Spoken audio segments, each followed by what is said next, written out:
কষাইবাড়ি থেকে দক্ষিণখান পর্যন্ত এই রাস্তাটা কিছুদিন আগেও ছিল জঘন্য খারাপ। রাস্তার কাজ চলতেছিল, সাইডে দিয়েও যাওয়া যেত না, এমন এমন অবস্থা ছিল গত কয়েক বছরে।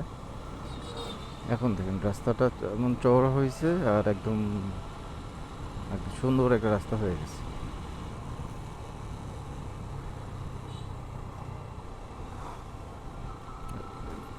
যে কদিন রাস্তার কাজ চলছে কদিন মানুষের মানে ভালোই কষ্ট হয়েছে।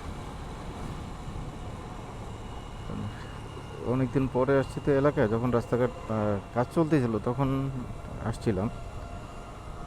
এরপরে যখন আর আসা হয় নাই, রাস্তার ওখানে মানুষের বাইক তো দূরের কথা, হাইটা যাওয়ারও কষ্ট হয়ে গেছে। ওই ভিতর দিয়ে যাই হোক, রাস্তা হয়ে গেছে এখন।